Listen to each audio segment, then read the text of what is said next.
Mouthwashing is a short horror game that came out last September. And it's pretty good. The gameplay is nothing to write home about. You reveal some codes in the environment, and then type them in to unlock doors. You read recipes, and follow them.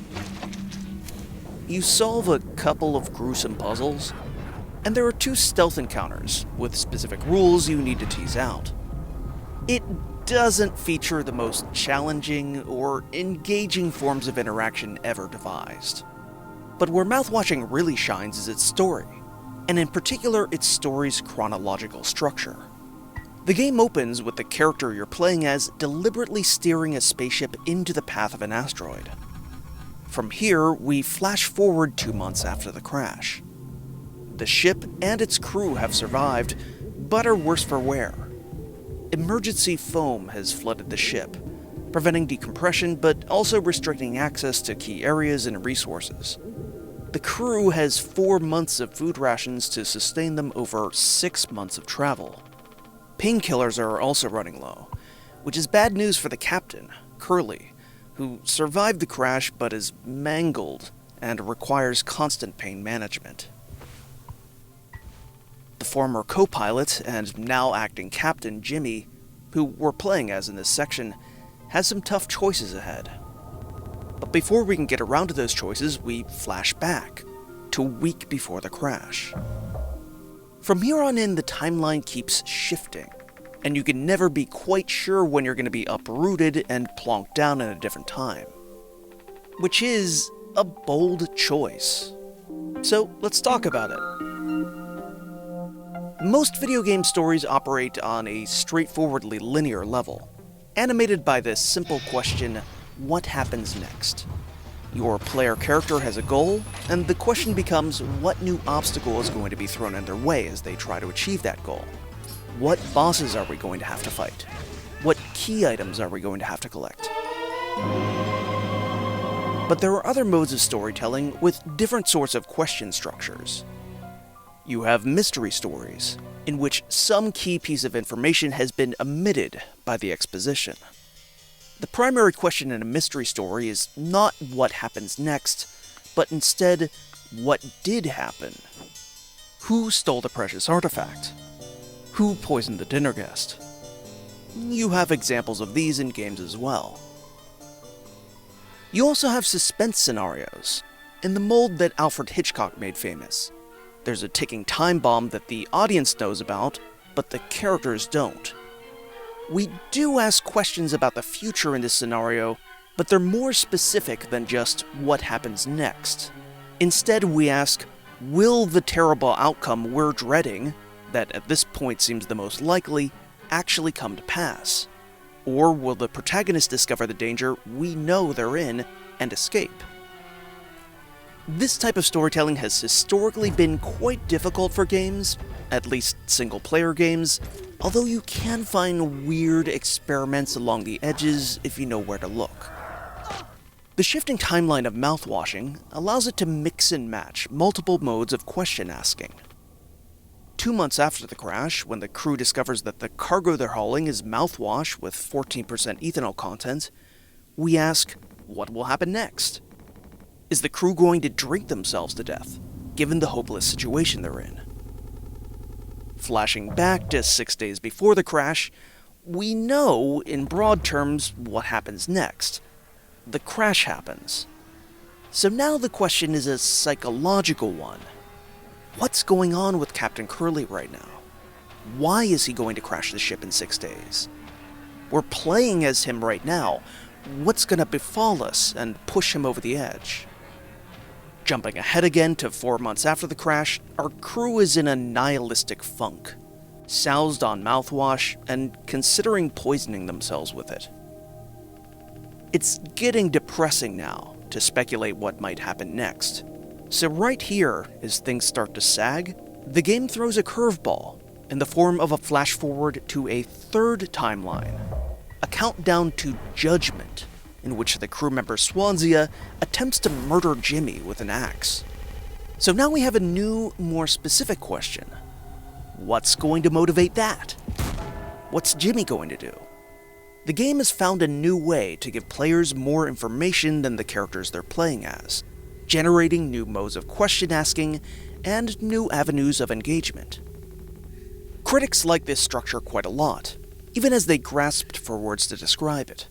Ronnie Barrier at IGN referred to it as leaping back and forth in time, Catherine Castle at Eurogamer called it nonlinear time hopping, Ed Thorne at Rock Paper Shotgun called it converging timelines. Personally, I would characterize it as multiple narrative flashback structure, following Linda Aronson in her book, The 21st Century Screenplay.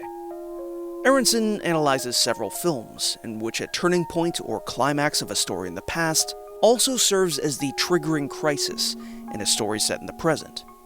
And then we flash back and forward between these two stories, making jumps at major emotional moments. In Aronson's examples, Citizen Kane, Shine, The English Patient, The Usual Suspects, Slumdog Millionaire were limited to 2 timelines, and we spend most of the film's running time in the past, because that's where all the answers to the interesting questions lie. Eventually, as we work our way through the past, we catch up to the present timeline. We reach the moment that we recognize as the triggering crisis we saw earlier.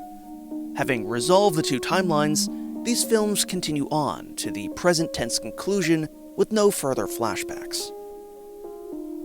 Mouthwashing is more ambitious than Anderson's examples.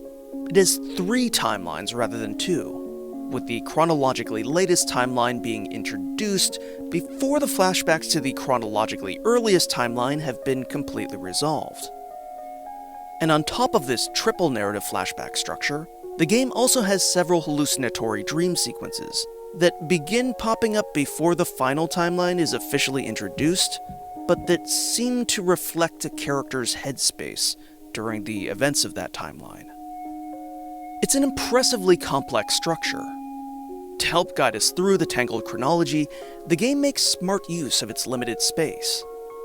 The environmental art is always easy to read at a glance to establish basic before and after moments. Before the crash, after Swansea smashes the main window screen with an axe. And we retread the ground between the lounge, medical bay, utility room, cockpit, and cargo hold so often that it's immediately noticeable whenever our ship's layout shifts, and a room isn't where it should be. Always a clear sign that we've transitioned into a nightmare or a hallucination sequence. I don't really expect game critics to be read up on every screenwriting guru out there, so I'm not surprised that not everyone looked at Mouthwashing and said, "Oh yeah, that's a multiple narrative flashback structure, of the kind Linda Aronson talks about." But maybe critics should start coming up with a more consistent vocabulary for this sort of thing, because flashback structures have become more common in indie games in recent years. Hindsight begins with the death of your character's mother, and uses the act of clearing out her house as scaffolding for a series of flashbacks illustrating the relationship between mother and daughter. The Wreck starts very similarly, only this time with the hospitalization, rather than death, of our character's mother, and also uses the occasion to string together flashbacks fleshing out family history. Both games even similarly use objects, as synecdoche keys for specific flashbacks. South of the Circle moves back and forth between an intense survival situation in Antarctica and our protagonist's flirtation with a colleague while a junior faculty member at Cambridge. And now we have Mouthwashing. While I can point to a small pool of examples of games with this structure prior to 2020, such as Rainswept, which came out in 2019 and simultaneously follows a young couple's relationship and the police investigation following their violent deaths, I think the floodgates really open following the release of The Last of Us Part 2, which is not a game I'm particularly fond of, but if its complex flashback structure ended up inspiring a new generation of narratively ambitious indie games, then I'm going to have to give credit where credit is due. Because before The Last of Us Part 2 came out, the conventional wisdom was that non-chronological storytelling was a problem for game narrative. As Jesper Juhl put it all the way back in 2004, flashing back and forwards in games creates situations either where you give players too much freedom in the past to do something that renders the future impossible, or you end up highlighting how much player actions don't really matter. The rise of multiple narrative flashback structure in games in recent years has been made possible by developers wagering that the latter problem is worth the risks. That players will forgive their actions not mattering as long as the narrative context is satisfying. For Mouthwashing, that narrative context is grim fatalism. At key junctures, you cannot make a choice, and that's the whole point. At the very opening of the game, the navigational computer advises you to make a manual correction leftwards to avoid the asteroid, and yet the only interaction the game allows that will let you progress is to steer right. The game is telling a particular story that revolves around the question of whether we're forever defined by our worst decisions. And in order to kick off that story, we need to be locked into an inexplicably terrible decision right from the get-go. And it's striking, playing through the rest of the game, just how many of our actions consist of rote fulfillment of the game's requests. How little room we have to make even the tiniest choices during gameplay. There's one brief moment about halfway through where Swansea, who's a relapsed alcoholic, is becoming increasingly erratic. Playing as Jimmy and fulfilling a request for another character, I noticed some isopropyl alcohol in a supply cabinet that I could pick up and store in my inventory. It's rare for Mouthwashing to let you pick up an item before you need it. Typically, they only become interactable the moment the story requires. So I immediately swiped it. This might be a rare branching path moment, I thought, where Swansea's behavior gets worse if he gets his hands on it. The game hasn't offered any moments to make a proactive choice so far, so I'd better take advantage. Then in a flash forward, it's revealed that Jimmy later deliberately gave the alcohol to Swansea. And when the timeline caught up, sure enough, I, playing as Jimmy, had to personally serve the alcohol to Swansea to progress forward with a puzzle. Given the rarity of being able to freely grab inventory items, I can't help but conclude that the ability to pick up the alcohol here is an elaborate fuck you, driving home the thematic point of just how little agency you have. Mouthwashing is nasty and brutish in its denial of player agency. That's not a knock on the game. It uses its structure well to reinforce a deliberate pessimist outlook. But it's about as subtle as an axe to the face.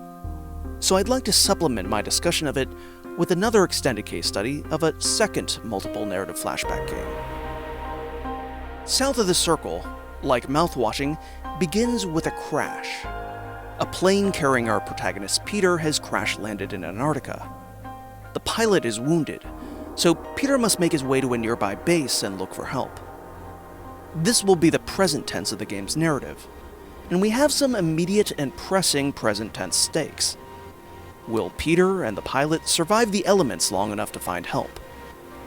As we trudge toward a base in the distance, the game performs the first of many absolutely swaggering scene transitions, seamlessly fading in new scenery to draw us back into Peter's past. Mouthwashing handles its flashbacks and flash-forwards pretty simply. The screen freezes, the audio stutters, there's a visual dissolve, and a sound effect indicating our jump. Other multiple narrative flashback games are more ambitious. The Wreck repeats a car crash during each flashback, with the different objects flying through the air serving as portals to memories. Hindsight doesn't really have much gameplay beyond hunting for the next scene transition, but as a result, many of those scene transitions are genuine triumphs of visual design. But still, even considering the competition here, I like South of the Circle's transitions the best. On a technical level, they're an impressive demonstration of getting everything to load just right. On a psychological level, they speak to Peter's fraying mental state as he braves the extreme cold. And structurally, of course, This first transition raises a new question for us to ponder. Why are we flashing back? What is the relationship of past to present? The present tense sections in South of the Circle cover a short time period, probably about 24 hours in 1964. I'm not sure, it's difficult to tell, given that Antarctica doesn't really have days and nights. The flashbacks cover a considerably longer period of time, with Peter working as a junior lecturer in atmospheric science at Cambridge, studying cloud formation and movement. So presumably his trip to Antarctica is for meteorological research purposes. But the flashbacks soon coalesce around Peter's close professional and personal relationship with another Cambridge lecturer, Clara, who becomes his friend, collaborator, and eventually lover. So now a new question emerges. What happened between these two? Why did Clara not join Peter on this research expedition? And why is Peter replaying these scenes as he trudges through the cold, increasingly sinking into delirium in his desperate attempt to find warmth and rescue? To discover the answers to these questions, we'll have to play through a whole lot of dialogue scenes, which is an experience I quite liked, because South of the Circle has an excellent, if unusual, dialogue system. Once upon a time, it was standard for dialogue systems to show your character's entire response as you were choosing between options. With the advent of widespread voice acting, developers started streamlining things down, reducing on-screen text to only a general hint of what your character will say. You have your diplomatic and encouraging option, your badass tough love option, your jokey option, your flirty option. Reducing the amount of reading involved helps players make decisions quickly. But since we typically aren't shown the suite of options until after our interlocutor stops speaking, video game dialogue still moves at a slow pace, broken by long gaps, without the overlap and back and forth characteristic of real-life speaking, or well-written and well-performed dialogue in movies and TV. But I think I need a break. Maybe take a nap and I can finish later.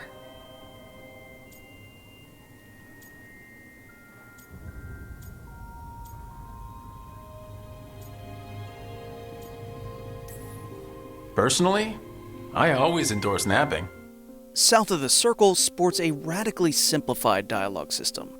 Your suite of responses features no written language at all, just visual symbols representing an emotional tenor. A green rectangle represents a strong, assertive, or forthright response. A series of green circles represents an honest, caring, and open attitude. A picture of a sun represents curiosity and enthusiasm. A red dot represents confusion, concern, or panic. A small purple dot represents shyness or a downcast demeanor. Each of these is introduced gradually, so that you can get a handle on the visual language and eventually navigate all dialogue using only shape and color. Your response options hover over Peter's head before the other character finishes speaking, and you have a timed window in which to respond. Make your choice within that window, and the game will queue up the relevant line, so that Peter responds with a very natural conversational cadence. Clara's been helping with the readings and... Helping? Well, bit of note-taking here and there, filing? that kind of thing. A lot of writing, too. Avoiding both uncomfortable silence and unnaturally overlapping dialogue. Sorry, I didn't know how I felt about the cottage until I started talking about it. I shouldn't have said anything. You absolutely should have. It's a great idea. Miss the window, and the dialogue will continue, but you'll be at the mercy of whatever the game defaults to. But sometimes it's worth delaying your input to the very end of the window, because the game unveils response options gradually, usually starting with the most negative emotion and working forward to the positive ones. Okay, I'll wrap it up and I'll come back. The final presentation is astonishingly smooth, albeit with some trade-offs.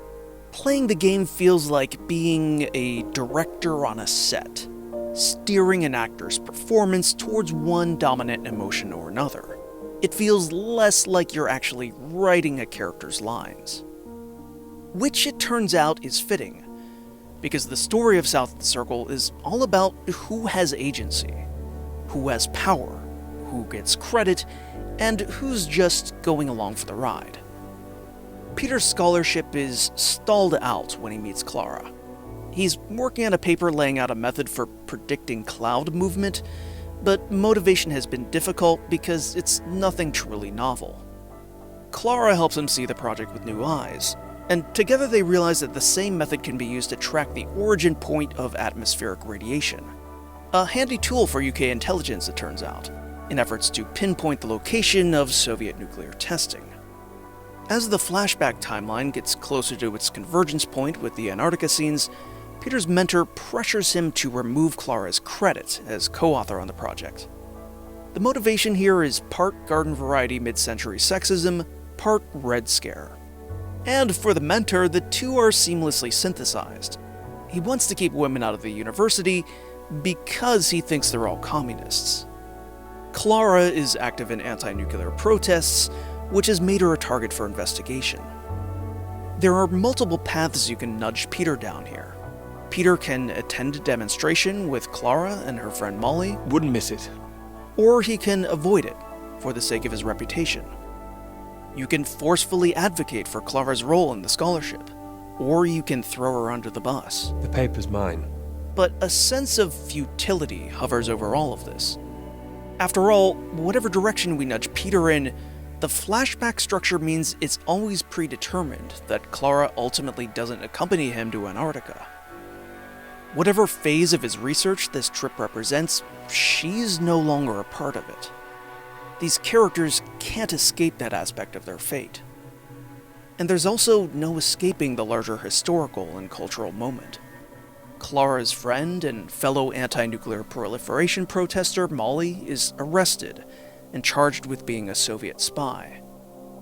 Burdened by this, on top of the normal everyday challenges of being a woman in academia in the 1960s, Clara clings to Peter as a refuge from the masculine energies that dominate her professional life. But this is a sore point for Peter.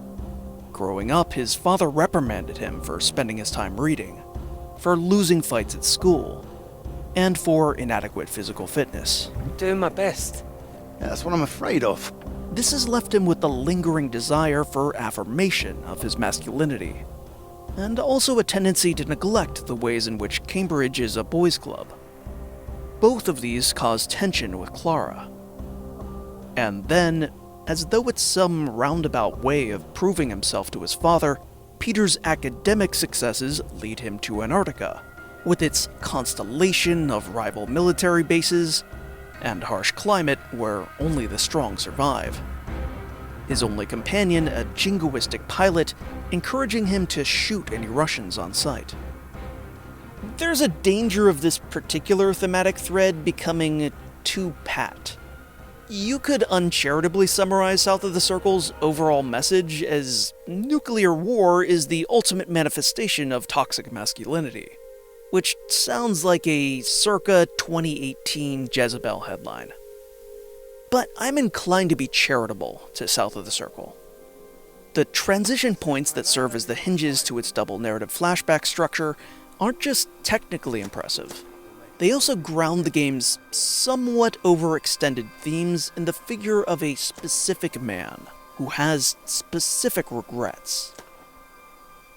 This lens of regret is the best way to make sense of the game's most frustrating moment, which I hated the first time I played it, but have since come to, well, not like, but at least respect, and a severe spoiler warning for the climax of the game from here on in.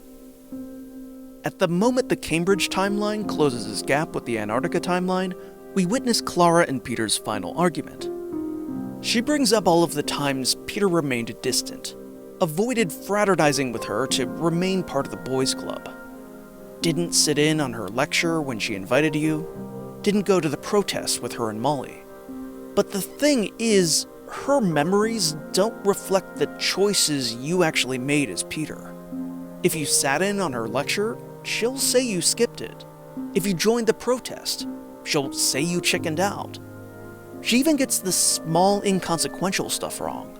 There's a scene where the two of you fantasize about buying a house by the sea, and you have the option of choosing either a red or blue house. Red. My choice exactly. And in this final argument, she'll insist you chose the opposite of what you actually did. It's like when we were talking about living in that blue house by the sea.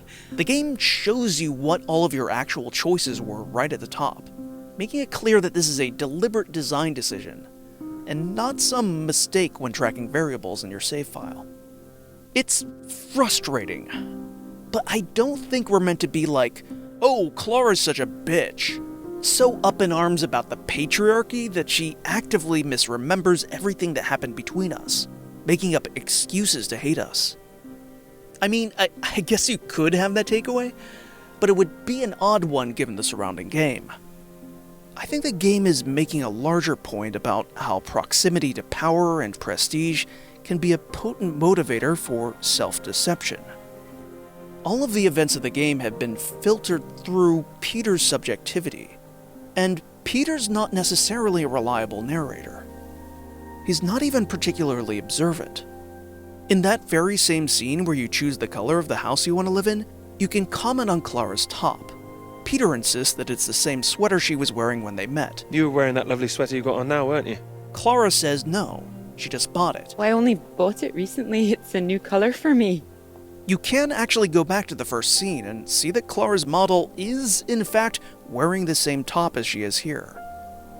But I don't think we're supposed to assume that this means Peter is correct, and that Clara is gaslighting him. It's more likely that Peter's not very good at noticing what Clara's wearing. According to the model of her present in his memories, she wore the exact same top during almost every prominent interaction they had at Cambridge. And I don't know, Peter. Maybe you just don't have the best recall for women's outfits. Your memory, Peter! I can't even thinking straight. Peter's Antarctic misadventure has him dwelling on the past, to the point of outright delirium. And in his retrospection, there's one scene he keeps replaying in his mind. The moment when he made his final determination of whether or not to give Clara co-author credit. It plays out 4 times over the course of the game, each time with clearer audio and with clearer context. In the final replay, Peter can insist on giving Clara credit, if we actively fight against the default option. Clara did half the work. She's owed the credit for it. But why would Peter be playing this scene over in his head so many times, if not for a sense of remorse? Are we, as Peter, really advocating for Clara in this scene? Or are we, as Peter, merely retroactively rehearsing the courage he'd wished he'd shown? So, no. I don't think we're supposed to take Peter's side and think Clara's misremembering everything in their final fight. I think South of the Circle is about wanting to be the hero in your own story, but being unable to escape the consequences of your actual actions. Or inaction. We need men to start fighting for it. You can count on me. And while it doesn't cleave its player through the head with a theme of inexorable fate as immediately as Mouthwashing does, it similarly leverages its multiple narrative flashback structure to explore themes of guilt and responsibility.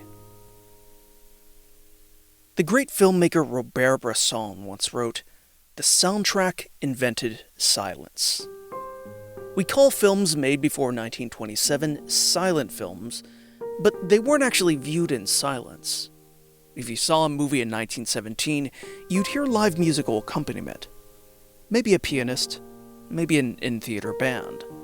Whatever it was provided by the theater, not by the film's director. Filmmakers prior to 1927 were not in the business of making decisions about how their films would sound. But then cinema technology changed, and they were. Suddenly a whole suite of options was available, including the option to be silent. The development of sound cinema made the inclusion or the absence of sound into an aesthetic choice, in a way it hadn't been before. The soundtrack invented silence. We can say something similar about the game controller. Jesper Juhl thought that flash forwards were inadvisable in games, because they make the player feel like their actions don't matter. But maybe that feeling is a feeling worth exploring. And you can't get that feeling when you're watching a movie. The absence of agency doesn't sting when you're watching a movie because it was never a possibility. You need a medium that accepts user input. Player agency invents its absence. Because sometimes it's worth playing a game where you have to deal with the fallout of a terrible decision. Or where you play as a coward. Where you inhabit a world where peaceful student protesters are being detained, arrested, and interrogated over spurious accusations that they support or are agents of a foreign adversary. And you lack the courage to stand up for a colleague and a friend within that world. These are stories I think games should tell.